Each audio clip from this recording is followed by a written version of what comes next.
We need to hold accountable Facebook and all big tech.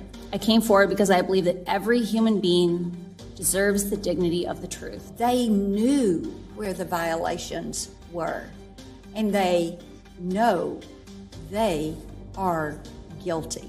The company's leadership knows how to make Facebook and Instagram safer, but won't make the necessary changes because they have put their astronomical profits before people. How do you get that many underage accounts if you aren't turning a blind eye to them in the first place? The choices being made inside of Facebook are disastrous for our children, for our public safety, for our privacy, and for our democracy.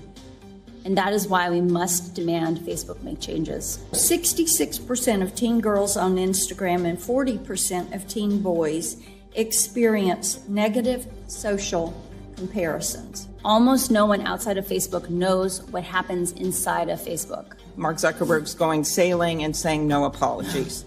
Trust is earned, and Facebook has not earned our trust. They allowed 99% of their violent contact to remain unchecked on their platform. The buck stops with him. The buck stops with him. Facebook is under the spotlight once again. American lawmakers are frustrated with growing concerns over repeated scandals, privacy abuse, lies, misinformation, and safety of children.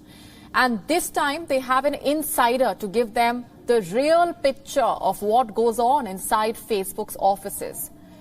The members of the Senate's Consumer Protection Subcommittee have convened a public hearing with Facebook's whistleblower, Frances Haugen.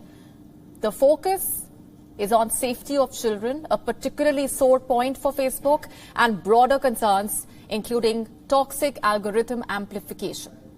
The chairman of the subcommittee, Senator Richard Blumenthal, shared the results of a recent experiment on Facebook. His own staff members created a dummy account of a teenage girl and shared a couple of posts on eating disorders and self-harm. Listen in to what the results of this experiment were. Everything Facebook does is to add more users and keep them on their apps for longer. In order to hook us, Instagram uses our private information to precisely target us with content and recommendations, assessing that what will provoke a reaction will keep us scrolling. Far too often, these recommendations encourage our most destructive and dangerous behaviors. We created a fake account, my office and I did, as a teen interested in extreme dieting and eating disorders. Instagram latched onto that teenager's initial insecurities. It then pushed more content and recommendations, glorifying eating disorders. That's how Instagram's algorithms can push teens into darker and darker places. Facebook's own researchers called it Instagram's, quote, perfect storm. Senator Marsha Blackburn pulled out data from leaked documents called the Facebook Files. It is a series of reports based on leaked internal Facebook research and narrates a story about an unstoppable snowball destroying everything in its path to the bank. Senator Marsha highlighted the significant number of teenagers who have fallen victim to the glamorous world of Instagram and its problematic standards of body image and beauty. Before you listen to this, I must repeat this data is derived from Facebook's internal research documents.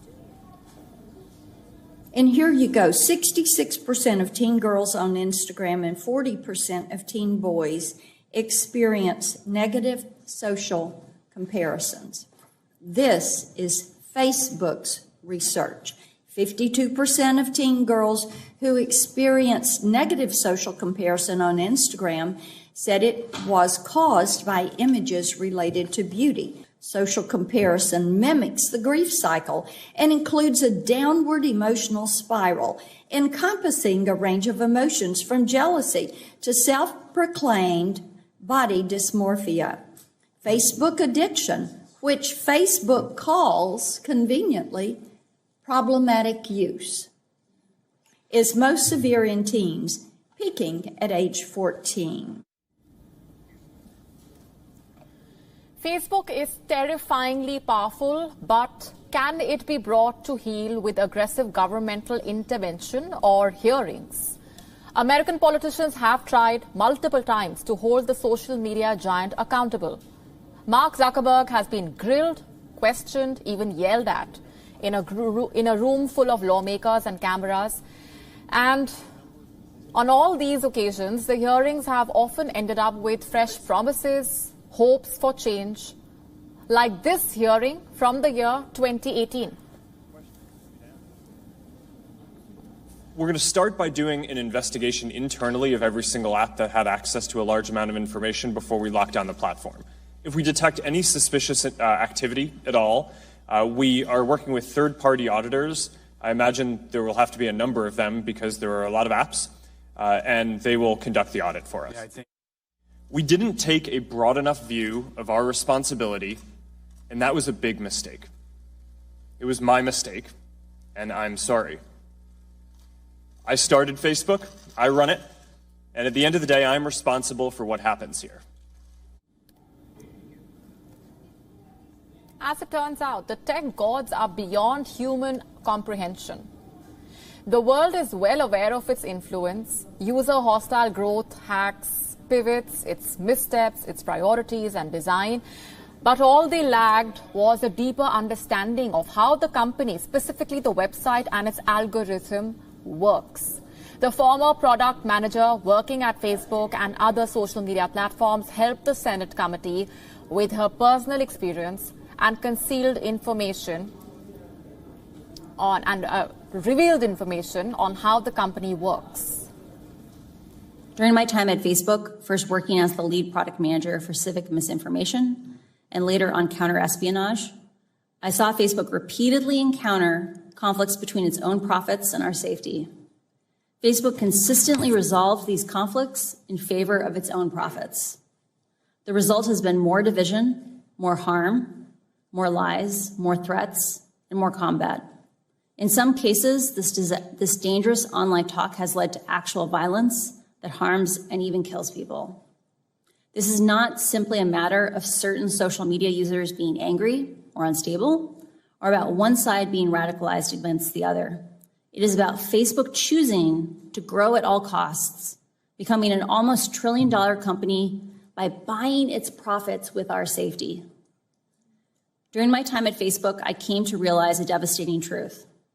Almost no one outside of Facebook knows what happens inside of Facebook. The company intentionally hides vital information from the public, from the US government, and from governments around the world.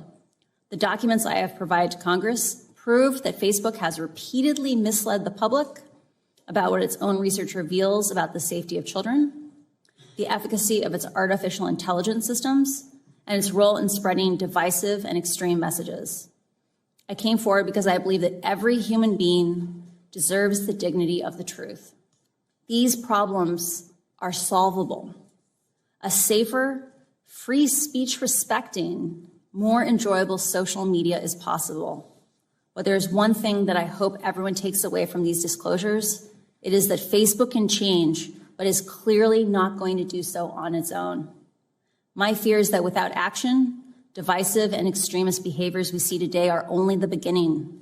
What we saw in Myanmar and are now seeing in Ethiopia are only the opening chapters of a story so terrifying, no one wants to read the end of it. We are now available in your country. Download the app now. Get all the news on the move.